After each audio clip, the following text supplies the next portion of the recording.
Hello दोस्तों, कैसे हो आप सभी? आप सभी का हमारे YouTube channel crack exam with देवा निर्मल सर यूट्यूब चैनल में आपका स्वागत है। आज से हम इन सीरीज के साथ साथ टॉपिक वाइज सीरीज स्टार्ट करेंगे। तो शुरू करते हैं पॉलिटी के अति महत्वपूर्ण प्रश्न। आज हम 20 क्वेश्चन देखेंगे। तो हमारा पहला आज का क्वेश्चन है, भारत का संविधान दिवस किस दिन आता है? ऑप्शन ए 26 जनवरी, ऑप्शन बी 23 जून, ऑप्शन सी 15 अगस्त, ऑप्शन डी 26 नवंबर। तो 26 जनवरी को हमारा पड़ता है गणतंत्र दिवस, 23 जून का अंतर्राष्ट्रीय ओलंपिक दिवस तथा 15 अगस्त को स्वतंत्रता दिवस और 26 नवंबर को संविधान दिवस मनाते हैं। ऑप्शन नंबर हमारा डी सही जवाब है। 26 नवंबर 1949 को संविधान बनकर तैयार हुआ और इसी दिन संविधान को एडॉप्ट अंगीकार किया गया। हम देखते हैं question number next. Question number 2 हमारा, भारतीय संविधान के किस भाग को उसकी आत्मा की आख्या प्रदान की गई है? तो भारतीय संविधान के किस भाग को? तो भारतीय संविधान के प्रस्तावना को उसकी आत्मा की आख्या प्रदान की गई, जो कि ठाकुर दास भार्गव ने प्रस्तावना को संविधान की आत्मा कहा है। ऑप्शन नंबर ए हमारा राइट आंसर है। तथा आर्टिकल 32 संवैधानिक उपचारों को B.R. अम्बेडकर ने संविधान की आत्मा कहा है, डॉक्टर भीमराव अम्बेडकर ने, और प्रस्तावना को उसकी आत्मा ठाकुर दास भार्गव ने कहा है। देखते हैं क्वेश्चन नंबर 3। भारत के संविधान निर्माताओं ने न्यायिक पुनरावलोकन के विचार को ग्रहण किया है किस देश से? ऑप्शन ए ब्रिटेन से, ऑप्शन बी फ्रांस से, ऑप्शन सी स्विट्जरलैंड से, ऑप्शन डी अमेरिका से। न्यायिक पुनरावलोकन किस देश से ग्रहण किया गया है? तो ये हमारा USA से। ऑप्शन नंबर डी अमेरिका से ग्रहण किया गया है। Option number D right option है। देखते हैं क्वेश्चन नंबर 4। क्वेश्चन नंबर 4 हमारा, भारतीय संविधान की तीसरी अनुसूची का संबंध है। भारतीय संविधान की तीसरी अनुसूची ऑप्शन ए राज्यसभा में प्रतिनिधित्व से, ऑप्शन बी शपथ तथा प्रतिज्ञान से, ऑप्शन सी भाषाओं से, ऑप्शन डी महत्वपूर्ण पदाधिकारियों के वेतन से। तो भारतीय संविधान की तीसरी अनुसूची का संबंध इनमें से किससे है? तो तीसरी अनुसूची ऑप्शन नंबर बी शपथ तथा प्रतिज्ञान से है। Option number C right answer है। देखते हैं क्वेश्चन नंबर 5, जो कि हमारा DED 2008 में पूछा गया है। हरियाणा राज्य कब बना? ऑप्शन ए 1 नवंबर 1966, ऑप्शन बी 1 अक्टूबर 1966, ऑप्शन सी 1 सितंबर 1966, ऑप्शन डी 1 नवंबर 1965। तो हमारा हरियाणा राज्य 1966 में बनाया गया है, जबकि जो इसमें कंफर्म डेट पूछे तो बताना 1 नवंबर 1966। ऑप्शन नंबर ए सही जवाब है। तो हरियाणा राज्य 1 नवंबर 1966 को बना है। ऑप्शन नंबर ए सही जवाब है। देखते हैं क्वेश्चन नंबर 6। भारतीय संविधान के कौन से अनुच्छेद नागरिकता से संबंधित है? तो नागरिकता हमारा आर्टिकल 5 से 11 भाग 2। तो आर्टिकल 5 से 11 हमारा सी सही जवाब है तथा यह नागरिकता भाग 2 से संबंधित है। देखते हैं question number next. Question number 7, मौलिक अधिकार संविधान के किस भाग में वर्णित है? तो नागरिकता हो गया हमारा भाग 2 तथा भाग 3 मौलिक अधिकार से संबंधित है। भाग 3 मौलिक अधिकार भाग 3 से संबंधित है तथा इसमें आर्टिकल 12 से 35 का उल्लेख है। 12 से 35 तक का उल्लेख भाग 3 में मौलिक अधिकार दिए हुए हैं। देखते हैं क्वेश्चन नंबर 8, भारत के संविधान का कौन सा अनुच्छेद भारत के नागरिकों को संवैधानिक उपचार प्रदान करता है? तो संवैधानिक उपचार आर्टिकल 32 मौलिक अधिकार है, जो कि आर्टिकल 32 तथा इसे ही B.R. अम्बेडकर, डॉक्टर भीमराव अम्बेडकर ने संविधान की आत्मा कहा है। देखते हैं क्वेश्चन नंबर 9, भारतीय न्याय व्यवस्था में रिट किसके द्वारा जारी की जाती है? तो भारतीय न्याय व्यवस्था में रिट सुप्रीम कोर्ट तथा हाई कोर्ट। सुप्रीम कोर्ट हमारा सही जवाब होगा option number C, writ supreme court तथा हाई कोर्ट। सुप्रीम कोर्ट तथा high court, supreme court article 32 के द्वारा रिट जारी करता है और हाई कोर्ट 226 के द्वारा तथा सुप्रीम कोर्ट आर्टिकल 32 के द्वारा। तो सुप्रीम कोर्ट आर्टिकल 32 तथा हाई कोर्ट 226 के द्वारा रिट जारी करते हैं। देखते हैं क्वेश्चन नंबर 10, भारतीय संविधान में राज्य के नीति निर्देशक तत्व DPSP ग्रहण किए गए हैं किस देश से?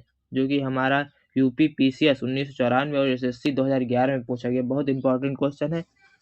ऑप्शन ए ब्रिटेन से, ऑप्शन बी आयरलैंड से, ऑप्शन सी पूर्व सोवियत संघ से, ऑप्शन डी फ्रांस से।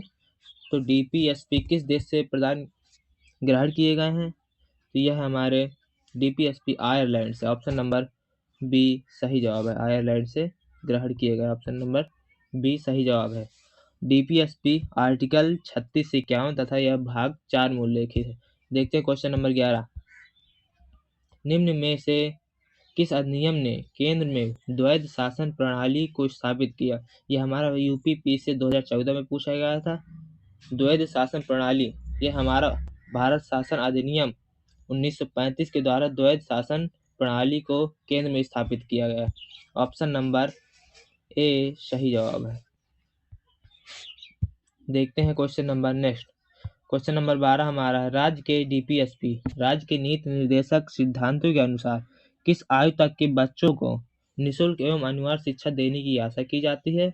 यह हमारे एसएससी 2002 में पूछा गया है। तो यह हमारा होगा ऑप्शन नंबर ए 14 वर्ष। ऑप्शन नंबर ए 14 वर्ष तक के बच्चों को निःशुल्क एवं अनिवार्य शिक्षा देने की आशा की जाती है। ऑप्शन नंबर ए सही जवाब। अब देखते हैं क्वेश्चन नंबर 13। क्वेश्चन नंबर 13 हमारे राज्य के डीपीएसपी सिद्धांत किस प्रकार मौलिक अधिकारों से भिन्न है? तो डीपीएसपी किस प्रकार फंडामेंटल राइट्स से भिन्न है? तो डीपीएसपी सिद्धांत प्रवर्तनीय नहीं है जबकि मूल अधिकार प्रवर्तनीय है। तो हमारा ऑप्शन सही होगा यहाँ पर सी। डीपीएसपी हमारा प्रवर्तनीय नहीं है जबकि मूल अधिकार प्रवर्तनीय है। देखते हैं question number next. Question number 14 हमारा है, भारतीय संविधान में मूल कर्तव्यों को शामिल करने का विचार किस देश के संविधान से लिया गया है? तो मूल कर्तव्य ये हमारा पूर्व सोवियत संघ से लिया गया। ऑप्शन नंबर हमारा होगा डी। ऑप्शन नंबर डी पूर्व सोवियत संघ। मूल कर्तव्य पहले से संविधान में नहीं थे। यह 42वां संविधान संशोधन 1976 से सरदार स्वर्ण सिंह समिति की सिफारिश पर हमारे संविधान में जोड़ा गया। तो ऑप्शन नंबर डी सही जवाब है। देखते हैं question number next. Question number 15 हमारा है, निम्न में से कौन सी एक समिति ने नागरिकों में मूल कर्तव्य को 1976 में शामिल करने की अनुशंसा की थी? ये हमने पिछले क्वेश्चन में बताया कि यह सरदार स्वर्ण सिंह समिति। ऑप्शन नंबर डी सरदार स्वर्ण सिंह समिति 42वां 1976 द्वारा मूल कर्तव्य फंडामेंटल ड्यूटी। क्वेश्चन नंबर 16 हमारा है, संविधान के किस भाग में मूल कर्तव्यों के अध्याय को जोड़ा गया है? तो ये हमारा भाग 4 का और आर्टिकल जो होगा ये होगा 51A सरदार स्वर्ण सिंह समिति 42वां 1976 द्वारा जोड़ा गया। देखते हैं question number next. Question number 7 हमारा है, भारत के संविधान के अनुसार भारतीय नागरिकों के मूल कर्तव्य निम्नलिखित में से क्या है? तीन में से कौन कौन से मूल कर्तव्य भारतीय नागरिकों के हैं? ऑप्शन ए राष्ट्रगान ध्वज आदि का सम्मान, वैज्ञानिक प्रवृत्ति का विकास, राष्ट्रीय एवं सांस्कृतिक विरासत का संरक्षण एवं परिरक्षण। ऑप्शन डी उपर्युक्त सभी। तो भारतीय नागरिकों के मूल कर्तव्य इनमें से सभी हैं। ऑप्शन नंबर डी सही जवाब है। तो राष्ट्रगान का सम्मान तथा राष्ट्रीय ध्वज का सम्मान, वैज्ञानिक तथा प्रवृत्ति का विकास, राष्ट्रीय एवं सांस्कृतिक विरासत का संरक्षण एवं परिरक्षण, ये सभी हमारे सही जवाब है। ऑप्शन नंबर डी सही जवाब है। हमारा क्वेश्चन नंबर 18 है, भारत के संघीय व्यवस्थापक को किस नाम से जाना जाता है? Option A Lok Sabha, option B Rajya Sabha, option C प्रतिनिधि सभा, ऑप्शन डी संसद।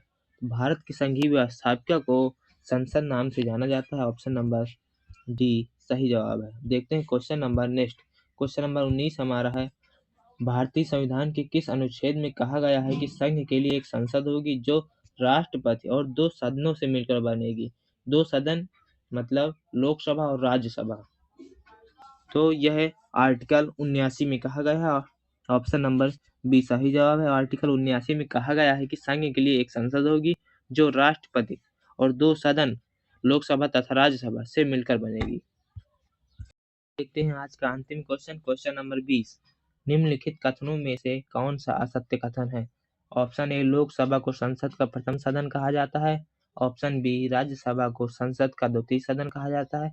ऑप्शन सी राज्यसभा एक अस्थायी सदन है। ऑप्शन डी लोकसभा संसद का लोकप्रिय सदन है। तो हमारा इसमें असत्य कथन होगा राज्यसभा एक अस्थायी सदन है। ये असत्य कथन है, जबकि राज्यसभा एक स्थायी सदन है तथा लोकसभा को संसद का प्रथम सदन, राज्यसभा को संसद का द्वितीय सदन कहते हैं। ऑप्शन नंबर हमारा सी सही जवाब है।